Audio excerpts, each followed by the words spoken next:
Est-ce qu'on peut être étudiant et envisager de faire du closing, du setting en plus de ses études? On va voir ça ensemble aujourd'hui. Let's go!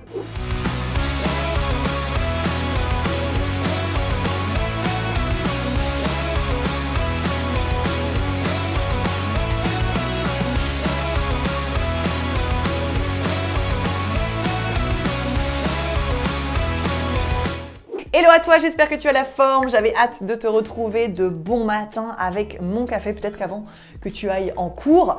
Je suis Julie, cofondatrice de Closer Evolution. J'ai pas toujours été closeuse, entrepreneuse et maman de 2 enfants. J'ai une première partie de carrière dans l'hôtellerie-restauration que j'ai tout quitté du jour au lendemain parce que ras-le-bol de bosser pour un autre, manque de reconnaissance, manque de liberté, manque d'argent aussi avec mon tout petit salaire de l'époque.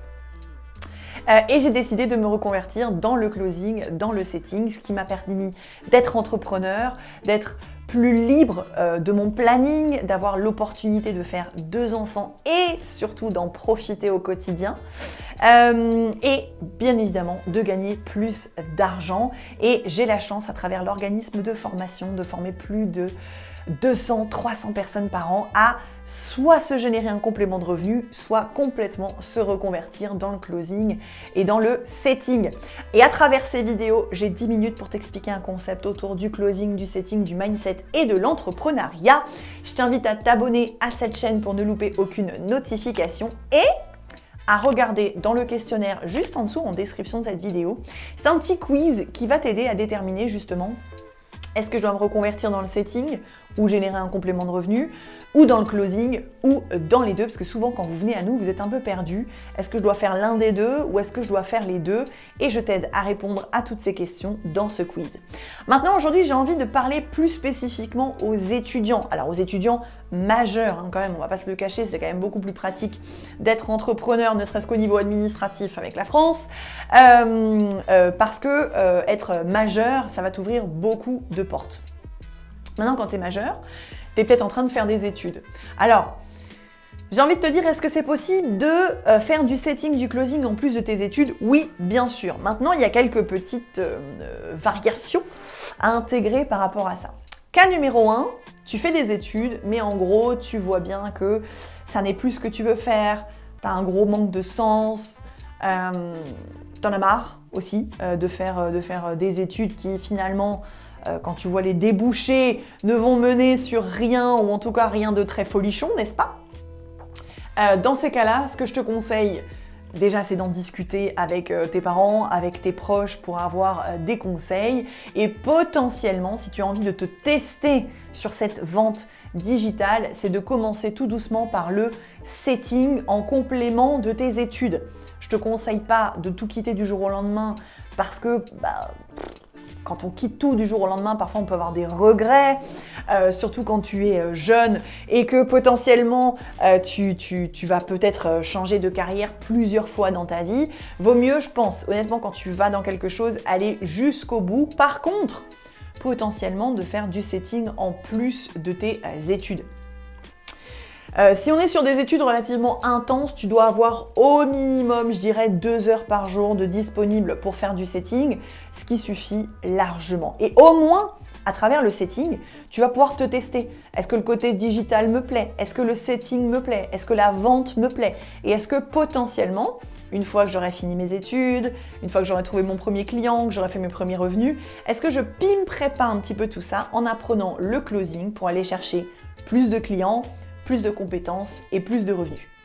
Deuxième cas de figure, tu fais tes études, elles te plaisent, mais tu as besoin d'arrondir tes fins de mois parce que peut-être que tu es indépendant financièrement, tes parents n'ont peut-être pas la possibilité de t'aider, tu dois payer le loyer, etc. etc. Bref, la vie au quotidien. Là, c'est pareil, je te conseille de te tester avec le setting. Ça dépend aussi beaucoup de tes disponibilités. Si tu es dans des études qui te laissent uniquement 2-3 heures par jour pour faire ce complément de revenu, fais du setting parce que tu auras beaucoup moins de difficultés à trouver ton premier client, tu peux te générer un complément de revenu, aucun problème par rapport à ça, et c'est quand même moins contraignant que le closing. Si par contre tu as des études un peu plus light dans lesquelles tu as plus que 2-3 heures de disponibilité par jour, là si tu veux gagner plus, ça va plutôt être le closing. Faut vraiment que tu fasses en fonction de tes disponibilités et en fonction des contraintes aussi que tu as envie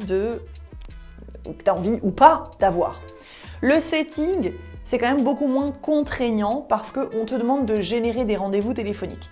T'as pas d'objection sur les prix, t'as pas d'encaissement à faire et t'as pas de pression plus que ça parce que c'est pas toi qui génère le chiffre d'affaires. T'es un maillon dans la chaîne qui aide à générer du chiffre d'affaires, mais c'est pas toi qui conclut la vente.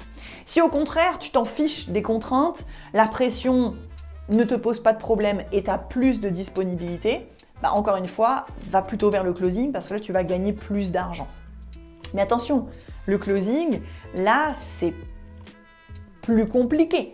Tu as des objections, tu as des follow-up, tu as des relances, tu as le vrai chiffre d'affaires à encaisser et donc on va te demander aussi des résultats. Et parfois, ça peut être un peu contraignant.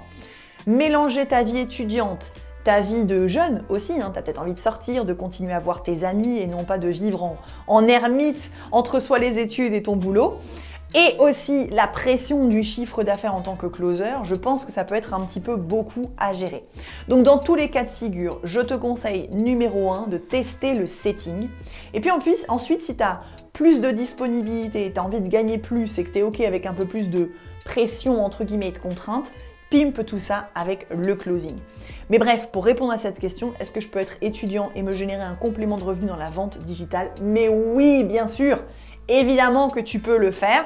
Maintenant, attention, il faut que tu puisses tout concilier. L'idée, ce n'est pas de tout abandonner du jour au lendemain, de tout quitter du jour au lendemain, mais de faire en sorte que tout se concilie plus ou moins, tout s'imbrique relativement bien plus ou moins. Et une fois que tu auras terminé tes études, là, tu auras moult possibilités devant toi. Tu pourras très bien décider, ok, finalement, est-ce que je tenterai pas la vie salariale, mais à continuer à faire un complément de revenu avec le setting, ou est-ce que finalement, tout ce que j'ai appris dans mes études, je le mets dans un coin et je m'en servirai pas aujourd'hui, et au contraire, je teste tout pour me reconvertir dans le setting ou dans le closing. Ce sera à toi de prendre ta décision à ce moment-là. J'espère que cette vidéo t'a plu. Moi, je vais terminer mon café. Je te dis à bientôt pour une prochaine vidéo. Ciao, ciao!